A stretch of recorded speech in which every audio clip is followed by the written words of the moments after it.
Independence day. इस कहानी की शुरुआत चांद से होती है, जहां पर हमें वो पत्थर दिखाया जाता है जो चांद पर जाने वाले पहले इंसानों ने लगाया था। उस पर लिखा होता है कि हम धरती से आने वाले पहले इंसान हैं और हम संपूर्ण मानव जाति की तरफ से शांति चाहते हैं।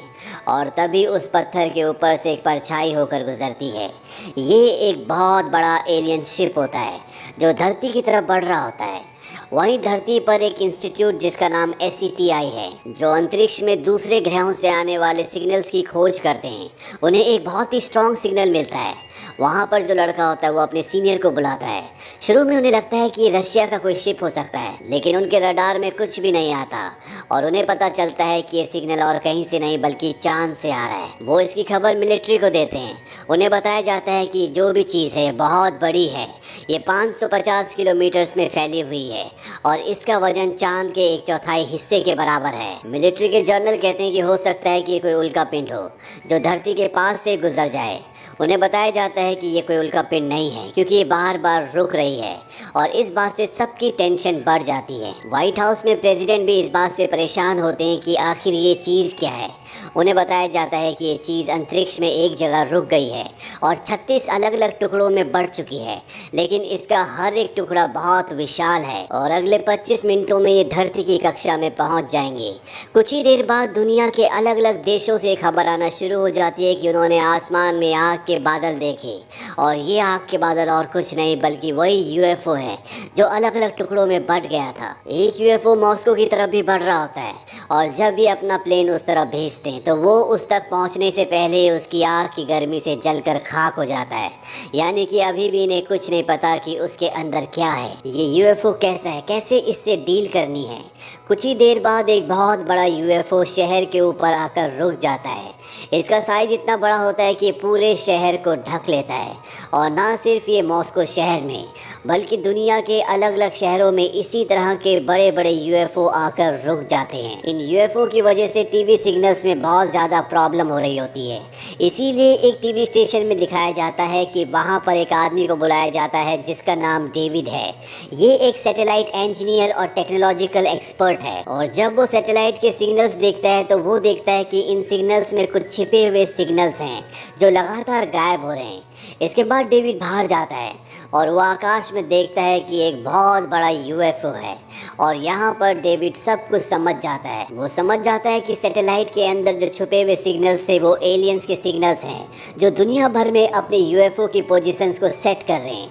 अगले 7 घंटे में सिग्नल्स पूरी तरह से गायब हो जाएंगे। वो टीवी स्टेशन के ओनर को बताता है कि ये एक शतरंज के खेल की तरह है, जहाँ पर सबसे पहले आप अपने मोहरों को सेट करते हैं और उसके बाद हमला। 7 घंटों बाद हमारी धरती पर हमला होगा और ये एलियन सब कुछ खत्म करने की कोशिश करेंगे। डेविड अपनी एक्स वाइफ को कॉल करता है जो कि व्हाइट हाउस में प्रेसिडेंट के साथ काम करती है। दरअसल वो एक कम्युनिकेशन डायरेक्टर है।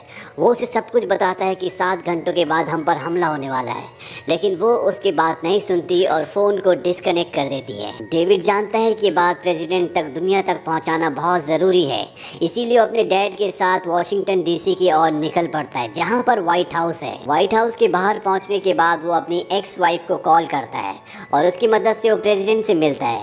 डेविड प्रेसिडेंट को उस वक्त से जानता है जब वो प्रेसिडेंट नहीं हुआ करते थे और इन दोनों का उस वक्त में झगड़ा भी हो चुका है, इसीलिए ये एक दूसरे को पसंद नहीं करते। डेविड प्रेसिडेंट को बताता है कि पृथ्वी गोल है, इसीलिए एलियंस एक दूसरे को सिग्नल नहीं भेज सकते। वो हमारे सैटेलाइट्स का इस्तेमाल कर रहे हैं और कुछ ही मिनटों के बाद वो धरती पर हमला करने वाले हैं। प्रेसिडेंट डेविड की बात सुनकर वहाँ से चले जाते हैं। अब जो UFO वॉशिंगटन यानी कि व्हाइट हाउस के ऊपर होता है उस तक 2 हेलीकॉप्टर पहुंचाए जाते हैं ताकि एलियन से संपर्क किया जा सके। और जैसे ही हेलीकॉप्टर UFO तक पहुंचते हैं अंदर से उन पर हमला होता है और दोनों हेलीकॉप्टर धराशायी हो जाते हैं। प्रेसिडेंट और जनरल सभी समझ जाते हैं कि UFO यानी कि एलियन उन पर हमला करने वाले हैं। डेविड जो भी कह रहा था वो सही कह रहा था, इसीलिए सब व्हाइट हाउस छोड़कर यहाँ से निकलना शुरू करते हैं। पूरे शहर में भी अफरा तफरी होती है क्योंकि सब शहर छोड़कर निकलना चाहते हैं। सबके दिलों में दहशत होती है, चारों तरफ अफरा तफरी है। और तभी वक्त खत्म हो जाता है, यानी कि डेविड के हिसाब से जो टाइम था वो पूरा हो चुका है। और ऊपर आकाश में जो यूएफओ होता है उसका दरवाज़ा खुलता है। अंदर नीली चमकदार रोशनी होती है। पूरा शहर इस यूएफओ को देख रहा होता है और अगले पल वो यूएफओ धरती पर हमला करना शुरू कर देता है। उसका हमला इतना पावरफुल होता है कि बड़ी बड़ी इमारतें चंद ही पलों में धराशायी हो जाती हैं और अगले चंद घंटों में शहर के शहर तबाह हो जाते हैं। प्रेसिडेंट को अपनी गलती का एहसास होता है। वो कहता है कि मुझे शहर को पहले खाली करवा देना चाहिए था। लाखों मासूम लोग मारे गए जिनकी कोई भी गलती नहीं थी और अब एयरफोर्स वाले इन एलियन से बदला लेना चाहते हैं, इन्हें सबक सिखाना चाहते हैं। इसीलिए कई सारे फाइटर प्लेन्स उस यूएफओ से कुछ दूरी पर जाकर स्थिर हो जाते हैं। इनमें एक पायलट कैप्टन स्टीवन भी होते हैं जो कि एक एस्ट्रोनॉट भी बनना चाहते हैं और ये सब के सब उस यूएफओ पर कई सारी मिसाइलें दाग देते हैं। पर सारी मिसाइल्स उस यूएफओ पर लगने से पहले फट जाती है क्योंकि उस यूएफओ के चारों तरफ एक अदृश्य सुरक्षा दीवार होती है जिसे भेदा नहीं जा सकता। ये कई बार हमला करते लेकिन एक भी मिसाइल उस यूएफओ पर नहीं लगती और अगले पल उस शहर जैसे विशाल यूएफओ के अंदर से छोटे छोटे यूएफओ निकलते हैं। वो इन पर हमला कर देते हैं और इनके लगभग सभी फाइटर प्लेन्स को ख़त्म कर देते हैं। पर अभी भी कैप्टन स्टीवन का प्लेन सुरक्षित होता है। उनके पीछे एक यूएफओ होता है, वो उसे पहाड़ की चट्टानों के बीच में फंसा देते हैं और इससे पहले कि वो यूएफओ स्टीवन के फाइटर प्लेन को ख़त्म करता, वो अपने प्लेन का पैराशूट खोल देते हैं जिसमें उलझकर यूएफओ क्रैश हो जाता है। और अब स्टीवन के सामने एक यूएफओ है। वो उसके पास जाते हैं और तभी अंदर से एक एलियन बाहर निकलता है जो बुरी तरह से जख्मी होता है। स्टीवन उसके पास जाता है, उसे एक पंच मारता है और वो बेहोश हो जाता है। वहीं प्लेन के अंदर ही दिखाया जाता है कि प्रेसिडेंट अब पूरी तरह से परेशान है क्योंकि एलियंस ने उनकी एयरफोर्स को भी पूरी तरह से ध्वस्त कर दिया है। इसीलिए उनके लोग चाहते हैं कि एलियंस के ऊपर परमाणु हमला करना चाहिए, लेकिन प्रेसिडेंट इस पक्ष में नहीं है। वो कहते हैं कि मैं अपने लोगों को नहीं मार सकता। यहाँ पर डेविड भी होता है। डेविड इस बात से गुस्सा हो जाता है। वो कहते हैं हम किसी भी कीमत पर एलियंस के ऊपर परमाणु हमला नहीं कर सकते क्योंकि ऐसा करने से हम खुद अपनी धरती को खत्म कर देंगे। डिफेंस मिनिस्टर डेविड को यहाँ से बाहर जाने के लिए कहते हैं। इस बात से डेविड के पिता गुस्सा हो जाते हैं। वो कहते हैं कि तुम सब कुछ जानते थे, उसके बाद भी तुमने कुछ नहीं किया। 1947 में रॉसवेल में एक यूएफओ क्रैश हुआ था जिसके अंदर एलियंस भी थे जिन्हें तुमने एरिया 51 के अंदर रखा, यानी कि तुम्हें एलियंस का वजूद है ये पहले से पता था। तुम्हें इस युद्ध की, इस जंग की तैयारी पहले से करनी चाहिए थी। प्रेसिडेंट डेविड के पिता को कहते हैं कोई एरिया 51 नहीं है और ना ही रॉसवेल में कभी कोई यूएफओ क्रैश हुआ था। डिफेंस मिनिस्टर कहते हैं कि ये सच कह रहे हैं। ये सुनकर प्रेसिडेंट भी पूरी तरह से हैरान होते हैं क्योंकि उन्हें यूएफओ के बारे में और एरिया 51 के बारे में कुछ भी पता नहीं होता। इसे सिर्फ और सिर्फ आर्मी कंट्रोल करती है। अब ये सब के सब एरिया 51 में पहुंच जाते हैं जहां पर धरती के नीचे एक बहुत बड़ी लैब होती है और यहाँ पर आज भी 1947 से वो यूएफओ रखा होता है जो क्रैश हुआ था। यहाँ का जो साइंटिस्ट होता है वो प्रेसिडेंट को बताता है कि हम पिछले कई सालों से इसे रिपेयर करने की कोशिश कर रहे हैं। हालांकि हम इसके बारे में बहुत कुछ समझ चुके हैं लेकिन इसे दोबारा रिपेयर नहीं किया जा सकता। पर पिछले 24 घंटों से जब से वो यूएफओ हमारी कक्षा में आए हैं तब से ये अपने आप ही एक्टिव होना शुरू हो गया। वो उन्हें ये भी बताता है कि एलियंस हमारी तरह वातावरण को महसूस करते हैं। उन्हें ठंड का, गर्मी का, हर चीज़ का एहसास होता है और इसीलिए वो हमारे प्लेनेट को कब्जे में लेना चाहते हैं। साइंटिस्ट ने यहाँ पर उन 3 मरे हुए एलियंस की डेड बॉडी भी दिखाता है जो इन्हें रॉसवेल क्रैश में मिले थे। वो इन्हें बताता है कि हमारी तरह देख और सुन सकते हैं लेकिन इनके पास बोलने की शक्ति नहीं है। ये हो सकता है कि टेलीपैथी से एक दूसरे से बात करते हो। प्रेसिडेंट डेविड से कहते हैं कि पहले तुमने इनके सिग्नल को समझा था और अब तुम ही इनके कोड को समझोगे। वहीं दूसरी तरफ कैप्टन स्टीवन को दिखाया जाता है जिसके पास वो एलियन है और वो एलियन को पैराशूट के साथ खींचते हुए भीड़ से आगे बढ़ रहे होते हैं। तभी उन्हें एक ट्रक दिखता है और इस ट्रक में जो आदमी होता है उसका नाम रसल होता है। आज से 10 साल पहले ये वियतनाम की लड़ाई में प्लेन उड़ा चुका है और उस वक्त इसे एलियंस ने अगवा किया था पर इसकी बात पर कभी किसी ने विश्वास नहीं किया। और अब स्टीवन इन्हीं के साथ उस एलियन को लेकर आगे बढ़ता है और ये सब के सब एक बेस तक पहुंच जाते हैं। दरअसल स्टीवन जब अपना प्लेन उड़ा रहा था तो उसने इस बेस को देखा था और ये बेस एरिया 51 होता है। यहाँ पर जो सिक्योरिटी होती है वो इन्हें अंदर जाने की परमिशन नहीं देती, पर जब स्टीवन एलियन को उन सबको दिखाता है तो डर जाते हैं और इन सबको अंदर जाने की परमिशन मिल जाती है। एलियन को अंदर लैब में ले जाया जाता है और उसने जो सूट पहना होता है उस सूट को निकाला जाता है। अगले पल एलियन होश में आ जाता है और जब वो साइंटिस्ट को देखता है तो उसके सिर में बहुत ज़ोर से दर्द होना शुरू हो जाता है। ये एक टेलीपैथिकल इफेक्ट होता है। इसके बाद वो एलियन यहाँ पर सबको मार देता है। अब यहाँ पर लैब के बाहर प्रेसिडेंट भी आ जाते हैं। लैब के अंदर पूरा धुआं होता है और तभी साइंटिस्ट की लाश गिलास के पास आती है। एलियन ने उनका गला दबाया होता है और वो उनका वॉइस बॉक्स इस्तेमाल करके प्रेसिडेंट से बात करता है। वो कहता है कि मुझे छोड़ दो, मुझे जाने दो। प्रेसिडेंट उसे कहते हैं कि अगर हम आपस में सुलह कर ले तो हम एक दूसरे से बहुत कुछ सीख सकते हैं और हम कोशिश करेंगे कि एक साथ मिलकर रह सकें। एलियन साफ मना कर देता है।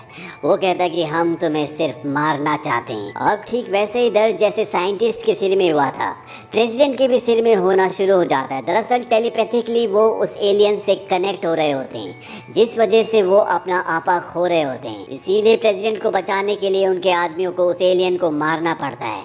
उस एलियन के मरने के बाद प्रेसिडेंट अपने होश में आ जाते हैं, पर उसके दिमाग से कनेक्ट होने के बाद वो समझ पाते हैं कि ये एलियंस हमारी धरती पर क्या कर रहे हैं। वो अपने लोगों को बताते हैं कि एलियंस बहुत बड़ी तादाद में ब्रह्मांड में भ्रमण कर रहे हैं। ये एक प्लेनेट से दूसरे प्लेनेट की ओर बढ़ते हैं और इनके रास्ते में जो भी प्लेनेट आता है ये उस पर कब्जा कर लेते हैं और अब हमारी धरती की बारी है। इनके पास अब परमाणु हमले के अलावा कोई भी रास्ता नहीं है, इसीलिए उस स्पेसशिप यानी यूएफओ पर ये परमाणु हमला करते हैं। लेकिन उसकी सुरक्षा की ढाल इस हमले को भी रोक लेती है, उस पर कोई असर नहीं होता और एक बार फिर से इन्हें शिकस्त मिलती है। यहाँ पर जो कैप्टन स्टीवन होते हैं वो एक हेलीकॉप्टर लेकर शहर में वापस चले जाते हैं क्योंकि वहाँ पर उनकी गर्लफ्रेंड और उसका बेटा होता है। और जब वो वहाँ पर पहुँचते हैं तो वो देखते हैं कि वहाँ पर प्रेसिडेंट की पत्नी भी होती है जिसकी तबीयत बहुत ज़्यादा ख़राब है। ये सबको वापस ले आते हैं, पर प्रेसिडेंट की पत्नी के शरीर के अंदर जो ब्लीडिंग हो रही होती है वो उसे रोक नहीं पाते और उनकी पत्नी की मृत्यु हो जाती है। प्रेसिडेंट को इससे बहुत दुख होता है। वहीं डेविड को ये दिखाया जाता है कि परमाणु हमले के बाद वो बहुत दुखी होता है। उसने बहुत शराब पी रखी होती है। उसके पिता उसके पास आते हैं और वो उसे समझाने की कोशिश करते हैं, लेकिन डेविड कुछ भी समझना नहीं चाहता। उसके पिता कहते हैं कि तुम अपने कपड़े ठीक करो, नहीं तो तुम्हें ठंड लग जाएगी, तुम बीमार हो जाओगे। और ये सुनने के बाद डेविड के दिमाग में एक आइडिया आता है और वो उस यूएफओ के पास जाता है जो रॉसवेल में क्रैश हुआ था, जो इनके पास है। दरअसल अब वो भी एक्टिव हो चुका है। वो उस यूएफओ के अंदर एक कोल्ड ड्रिंक का केन रखता है और यहाँ पर जो ऑफिसर होता है वो उसे कहता है उस पर गोली चलाओ। जब वो उस पर गोली चलाता है तो चारों तरफ ढाल होने की वजह से केन को गोली नहीं लगती। तभी डेविड कंप्यूटर में कुछ बटन दबाता है और वो कहता है अब गोली चलाओ। जब वो दोबारा गोली चलाता है तो गोली केन पर लगती है। ये देखकर सब हैरान और खुश भी होते हैं। वो डेविड से पूछते हैं कि ये तुमने कैसे किया। डेविड कहता है मैंने इन्हें जुकाम दिया। दरअसल केन के साथ उसने एक डिवाइस रखा था जिससे उसने यूएफओ के अंदर वायरस पैदा किया और उसकी ढाल कमज़ोर हो गई। डेविड यहाँ पर सबको बताता है कि हम उनके मदरशिप के अंदर ऐसी एक डिवाइस ले जाएंगे जिससे हम उनके पूरे सिस्टम में वायरस डाल देंगे और वायरस आने के बाद उनकी ढाल काम नहीं करेगी। लेकिन सबसे बड़ा चैलेंज ये है कि उनके मदरशिप के अंदर ये वायरस कैसे डालेंगे। डेविड कहता है कि हमारे पास जो यूएफओ है हम इससे उनके मदरशिप के अंदर जाएंगे, वहाँ पर एक ब्लास्ट करेंगे जिससे कुछ वक्त के लिए उनके सिस्टम में वायरस एक्टिव हो जाएगा। हमारे पास लगभग 1 मिनट होगा और 1 मिनट के लिए ढाल काम नहीं करेगी और उसी मिनट में हमें उनके सभी शिप्स को तबाह करना होगा। पर सवाल ये भी है कि यूएफओ कौन चलाएगा। स्टीवन कहता है कि मैंने जंग में उनके यूएफओ को बहुत नज़दीक से देखा है, मैं इसे चला सकता हूँ। और अब ये तय करते हैं कि ये इस प्लान को अंजाम देंगे। दुनिया में जितने भी बड़े देश होते हैं ये सबको मोर्स कोड के ज़रिए संदेश पहुँचा देते हैं कि 5 घंटे बाद हम जवाबी हमला करेंगे और आपको भी अपने देश में जहाँ भी भी यूएफओ हैं उन पर हमला करना होगा। 1 मिनट के लिए उनकी ढाल काम नहीं करेगी। ये मैसेज मिलने के बाद दुनिया के सभी बड़े देश हमले के लिए तैयार हो जाते हैं। यहाँ पर स्टीवन का जो यूएफओ है जिसे वो अंदर लेकर जाएगा, उसमें एक परमाणु मिसाइल भी फिट कर दी जाती है। उसे बताया जाता है कि ये मिसाइल टकराने से नहीं फटेगी, बल्कि ये 30 सेकंड्स के बाद फटेगी ताकि तुम वहाँ से निकल सको। इनके पास पायलट्स की कमी होती है, इसीलिए आम जनता के पास जाते हैं और उनसे पूछते हैं जिसको भी प्लेन चलाना आता है वो सामने आ जाए। रसल, जिसका 10 साल पहले एलियंस ने अपहरण किया था, जो वियतनाम की लड़ाई में पायलट था, वो कहता है कि मैं इनसे बदला लेना चाहता हूँ और वो भी इनके साथ शामिल हो जाता है। साथ ही साथ प्रेसिडेंट ये तय करते हैं कि वो भी एक फाइटर प्लेन लेकर उड़ेंगे, क्योंकि वो पहले पायलट थे। और अब स्टीवन और उनके साथ डेविड, ये दोनों के दोनों यूएफओ में बैठकर एलियंस के मदरशिप की तरफ उड़ चलते हैं और ये उनके मदरशिप के अंदर एंटर कर जाते हैं। यहाँ पर एलियंस की एक बहुत बड़ी फौज होती है जो हमला करने की तैयारी कर रही होती है। इनका यूएफओ अपने आप ही कंट्रोल होना शुरू हो जाता है और वो उस जगह जाकर फिट हो जाता है जहाँ पर और भी बहुत सारे यूएफओ होते हैं। डेविड यहाँ पर वायरस अपलोड करना शुरू कर देता है और जब पूरी तरह से वायरस अपलोड हो जाता है तो वो धरती पर इन्फॉर्म कर देता है कि वायरस अपलोड हो चुका है। इसके बाद मिसाइल से धरती पर जो यूएफओ होता है उस पर हमला किया जाता है, लेकिन ढाल ज्यों की त्यों होती है। सब के सब हताश हो जाते हैं। प्रेसिडेंट कहते हैं कि मैं एक बार फिर से कोशिश करना चाहूँगा और जब वो मिसाइल दागते हैं तो इस बार मिसाइल सीधा यूएफओ को लगती है। इस बात से उन सबको बहुत खुशी होती है और अब एक के बाद एक कई मिसाइल्स उस यूएफओ पर दाग दी जाती है। लेकिन उस विशाल स्पेसशिप यानी यूएफओ के अंदर से और भी छोटे छोटे बहुत सारे यूएफओ बाहर आ जाते हैं और वो भी इंसानों के ऊपर हमला कर देते हैं। यहाँ पर एयरफोर्स के पास जितनी भी मिसाइल्स होती है वो सब की सब इस पर दाग देते हैं, लेकिन वो इसका ज़्यादा नुकसान नहीं पहुंचा पाते। अब प्रेसिडेंट के पास आखिरी मिसाइल होती है और वहां पर यूएफओ का मेन डोर भी खुल जाता है। वो उस तरफ निशाना लगाते हैं लेकिन निशाना चूक जाता है। रसल, जिसका 10 साल पहले एलियंस ने अपहरण किया था, जो उनसे बदला लेना चाहता है, उसके पास अभी भी एक मिसाइल होती है और वो उस दरवाजे की तरफ बढ़ चलता है, लेकिन जब वो मिसाइल छोड़ने की कोशिश करता है तो जाम हो जाती है। इसीलिए वो खुद अपना फाइटर प्लेन उससे टकरा देता है, जिससे एक बहुत बड़ा धमाका होता है और वो विशाल स्पेसशिप ज़मीन पर गिर जाता है। वहीं अंतरिक्ष में मदरशिप के अंदर दिखाया जाता है कि स्टीवन और डेविड का जो स्पेसशिप है यानी कि जो उनका यूएफओ है वो वहाँ पर फंस जाता है, वो उसे निकाल नहीं पाते और ये दोनों फैसला करते हैं कि इनके पास जो परमाणु मिसाइल है वो यहीं पर छोड़ देंगे, भले ही इनकी जान चली जाए। वो उस मिसाइल को लॉन्च कर देते हैं और जैसे ही वो कंट्रोल पैनल से टकराती है इनका यूएफओ छूट जाता है। इनके पास 30 सेकंड से स्पेसशिप से निकलने के लिए और दरवाज़ा बंद हो रहा होता है, लेकिन किसी तरह से ये यहाँ से निकल जाते हैं और जैसे ही बाहर निकलते हैं यहाँ पर एक बहुत बड़ा परमाणु विस्फोट होता है, जिससे इनका मदरशिप पूरी तरह से ध्वस्त हो जाता है और पृथ्वी पर जहाँ जहाँ पे स्पेसशिप होते हैं इंसानों ने उन सभी को ख़त्म कर दिया होता है और इस तरह से इस पूरी जंग में इंसानों की जीत और एलियंस की हार होती है। उम्मीद करते हैं कि ये कहानी आपको पसंद आई होगी।